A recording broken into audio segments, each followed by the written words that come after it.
Kalian pernah nggak sih ngerasa ada yang aneh sama negara ini? Kenapa aneh? Soalnya gini ya, kita ini selalu bangga kalau dibilang negara religius atau negara dengan populasi mayoritas paling banyak di dunia. Apalagi dengan sebutan yang katanya kita ini bertuhan dan juga yang katanya kita ini negara dengan manusia yang paling punya adab. Tapi kenapa ada sejarah pahit tentang peristiwa yang bikin semua orang terluka? Entah itu dari radikalisme, kerusuhan, pengusiran, atau pembubaran ibadah yang pelakunya itu justru kebanyakan ngerasa lagi ngebela Tuhannya sendiri. Aneh kan? Dan kok bisa ya, sesuatu yang katanya ngajarin tentang kasih sayang, cinta damai, atau persaudaraan malah berubah jadi alat buat nyakitin banyak orang. Nah, makanya jujur aja, di sini gue juga udah berkali-kali bilang di setiap konten yang gue buat kalau masalah di awalnya itu bukan di agamanya. Karena dari dulu sampai sekarang juga semua agama ngajarin hal yang sama kok. Misalkan aja kayak jangan ngebut, jangan ngejolimin orang, jangan berzina, jangan mencuri, jangan serakah, dan harus sederhana. Tapi kenapa di tangan manusia yang pikirannya sempit dan hatinya dipenuhi dengan rasa yang paling benarnya, kenapa agama bisa dengan cepat berubah fungsi? Bukan lagi jadi kompas moral, tapi jadi senjata penghancur.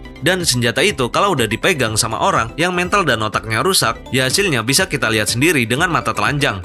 Nah sekarang coba kita jujur dikit soal ini. Fanatisme itu sebenarnya bukan sekedar orang yang rajin ibadah, bukan juga orang yang sekedar pakai atribut keagamaan di setiap harinya. Tapi fanatisme itu adalah ketika kalian ngerasa bahwa kebenaran cuma milik kelompok kalian sendiri, titik. Sedangkan kebenaran dari orang lain bakalan langsung dianggap salah, sesat, atau layak buat dilawan. Dan disitulah masalahnya mulai kelihatan, di mana masalah itu nggak langsung meledak, tapi tumbuh secara perlahan, lewat proses yang selalu dipupuk di setiap harinya, sama isi ceramah yang penuh dengan kebencian, atau lewat bisikan kalau kita ini manusia yang paling suci, dan juga lewat narasi, mereka yang berbeda itu adalah bentuk dari ancaman. Ya sekarang gini aja, coba kita pikir, kenapa ada orang yang sampai tega ngeban atau ngusirin tetangganya sendiri cuma karena beda keyakinan? Apakah mungkin itu karena kitab sucinya yang nyuruh? Kan nggak juga ya. Nah tapi kalau kata gua sih, itu karena justru dari proses pembusukan cara berpikir seseorang, di mana ada doktrin yang ditanamkan ke orang-orang kalau sebenarnya ada ajakan wajib buat ngebela Tuhan, iman yang harus dijaga dengan kekerasan, atau juga bahwa sebuah perbedaan itu adalah ancaman.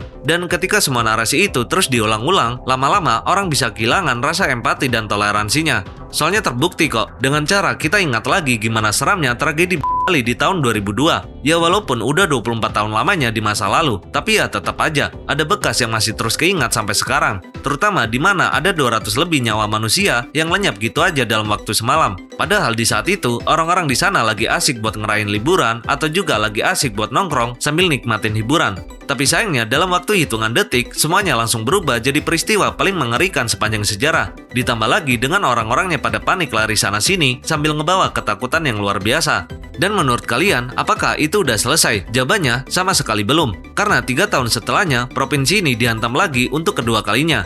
Nah terus apa sih alasan yang mereka pakai? Ternyata alasannya nggak lain dan nggak bukan adalah atas nama perjuangan di jalan Tuhan. Loh bentar nih, emangnya perjuangan buat ngelawan siapa bos? Terus emangnya waktu itu kita lagi berperang ya? Kan nggak juga kan? Makanya dari situ kita bisa belajar bahwa ternyata ada narasi perang yang sengaja diciptakan. Narasi yang juga bisa menciptakan musuh di dalam pikiran dan dibuat seolah-olah ada ancaman besar yang harus dilawan dengan cara yang kayak gitu tadi. Sehingga di titik ini kita harus berani buat ngomong kalau itu sebenarnya bukan bagian dari iman, tapi itu rasa kemunafikan yang dipoles dengan kenikmatan surga yang padahal belum pernah ada orang yang kesana dan balik lagi. Nah selain itu, aksi teror ini nggak cuma brutal dari apa yang kita lihat waktu Bali 1 dan 2, karena ada juga bentuk yang lebih rapi atau lebih halus, yaitu di tahun 2018 yang lalu, tepatnya di kota Surabaya, yang dimana ada satu keluarga lengkap dari bapak, ibu, dan 2 orang anaknya ngelakuin diri di salah satu gereja. Bayangin bos, anak kecil yang harusnya dia itu masih fokus belajar atau masih bisa main bareng sama teman-temannya, tapi sadisnya malah diajak mati bareng dengan imbalan surga yang indah. Dan sekarang coba kita pahami kalimat itu pelan-pelan. Kok bisa anak sekecil itu udah bisa diajarin bahwa dengan meledakkan diri itu adalah jalan paling cepat menuju rumah Tuhan. Nah jadi pertanyaannya, logika mana yang mereka pakai itu? Terus tunggu dulu, sebenarnya ini bukan cuma soal pelaku, tapi ini lebih ke arah soal sistem pikir. Karena ya nggak mungkin dong ada orang yang tiba-tiba mau jadi teroris, kecuali kalau itu lewat doktrin, lewat lingkungan, komunitas, atau seringkali lewat tokoh agama yang sengaja menyisipkan narasi kebencian. Nah dari situlah makanya bisa dibilang sangat wajar kalau ada orang yang tergiur untuk jadi teroris dengan imbalan yang pastinya cuma bisa didapat setelah kematian. Dan sekarang kita lanjut lagi ke bagian yang lebih sering terjadi di setiap tahunnya, yaitu penolakan rumah ibadah. Misalnya seperti gereja ditolak, masjid diprotes, pura dicekal, atau ada juga vihara yang dipersulit. Dan alasan klasiknya karena mayoritas nggak setuju. Nah tapi nggak cuma di situ aja ya, karena mereka harus ngumpulin tanda tangan atau harus ada izin ini itu. Lah jadi, ini negara hukum atau apaan coba? Dan sekarang coba kita pikir sebentar, sejak kapan hak beribadah itu ditentukan oleh selera orang di sekitar? Dan juga sejak kapan iman kalian jadi selama itu sampai harus takut sama bangunan ibadah lain? Ya kalau kepercayaan kalian kuat, kenapa keberadaan simbol agama lain bisa bikin kalian panik? Aneh kan? Dan lagi-lagi, masalahnya itu bukan di bangunannya, melainkan ada di rasa terancam yang dipelihara. Seolah-olah kalau ada gereja yang berdiri, iman mayoritas bakalan runtuh. Atau juga seolah-olah kalau ada pura yang dibangun, Tuhan mereka jadi merasa tersaingi. Padahal, kalau emang benar Tuhan itu maha segalanya, pertanyaannya jadi kayak gini, kenapa dia masih butuh kalian jadi sapam buat ngejagain wibawanya? Oh ya, selain itu, ada juga fenomena pamer kesolehan, di mana ada aja orang yang rajin banget upload ayat-ayat doa, rajin bikin status religius, tapi giliran ada tetangganya yang beda keyakinan, dia langsung pasang muka sinis. Bahkan dia sampai ikutan demo buat nutup rumah ibadah orang. Nah, disinilah makanya letak kemunafikan yang lucu sekaligus tragis. Kenapa? Karena di mulut penuh ayat, tapi di kelakuan berbeda. Makanya gue bilang, makin banyak atribut agama itu bukan berarti makin dalam pemahamannya. Kadang justru sebaliknya, atribut agama itu bisa jadi tameng buat nutupin kebencian. Orang lebih ngerasa terlihat suci karena simbol, bukan karena kelakuannya. Dan ketika simbol lebih penting daripada kemanusiaan, disitulah agama akan kehilangan fungsinya.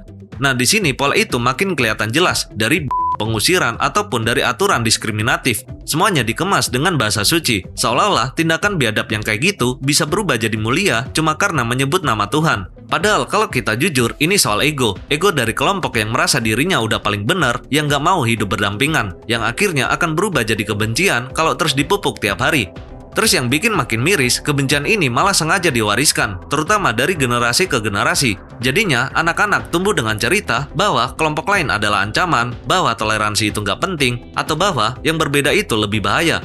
Dan kalau kayak gini ceritanya, lama-lama kebodohan itu bakalan dianggap normal, bahkan akan dianggap bagian dari diri mereka. Makanya dari situlah sekarang coba kita berhenti sebentar dan tanya ke diri sendiri. Kita ini sebenarnya beragama untuk apa? Tujuannya ke arah mana? Dan buat apa? Apakah tujuannya buat jadi lebih manusiawi? Atau justru buat ngerasa kelihatan lebih suci dari orang lain? Dan apakah untuk bikin hati nyaman? Atau malah cuma buat cari musuh?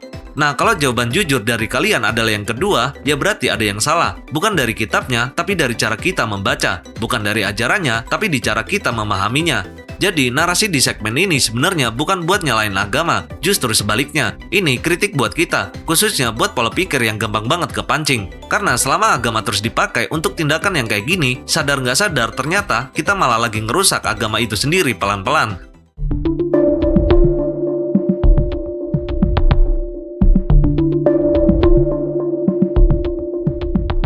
Dan sekarang pertanyaannya cuma satu, terus solusinya apa dong? Masa iya kita cuma mau marah-marah doang atau cuma mau nyalain sistem tapi nggak pernah mau ngaca ke diri sendiri? Ya kalau kayak gitu, mendingan gak usah hidup bos kalau nggak mau ngaca, bener nggak?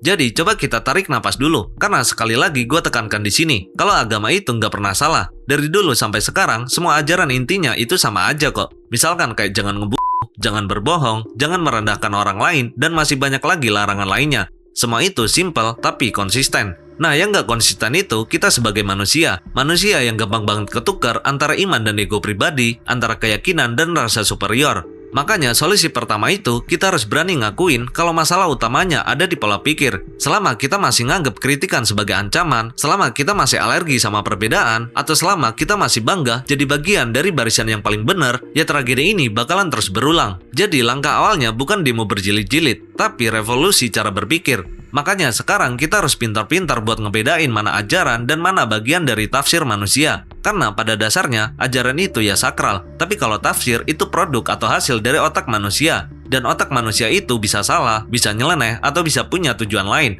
Jadi kalau setiap tafsir dianggap setara dengan Tuhan, disitulah fanatisme lahir.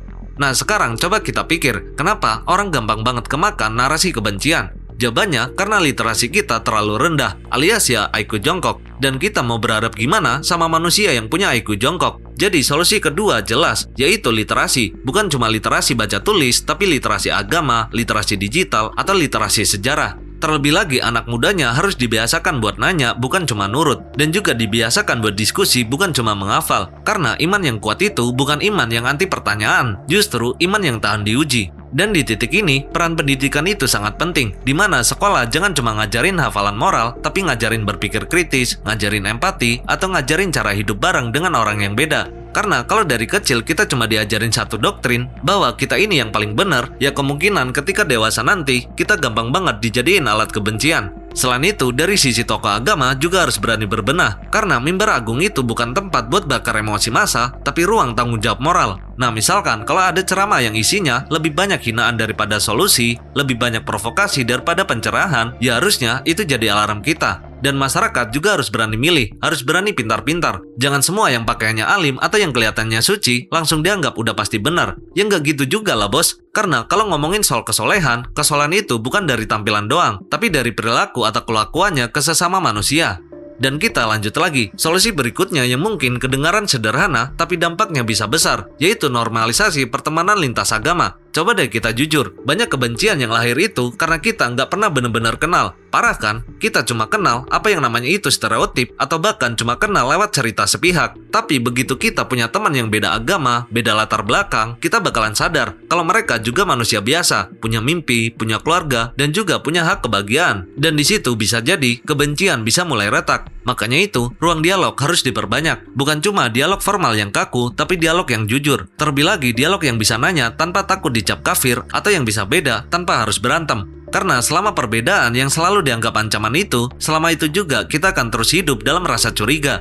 Dan yang terakhir, ini yang mungkin paling berat, yaitu kita harus berhenti menjadikan nama Tuhan sebagai tameng. Karena sejatinya, Tuhan itu nggak butuh kita bela dengan amarah atau dengan teriakan yang penuh kebencian. Justru, yang harus atau yang butuh dibela itu adalah nilai kemanusiaan. Contohnya misalkan, kalau ada orang yang dipersekusi kita bela, kalau ada yang didiskriminasi kita juga bela. Bukan karena dia satu agama dengan kita, tapi karena dia itu manusia. Manusia yang sama-sama makan nasi juga kayak kita.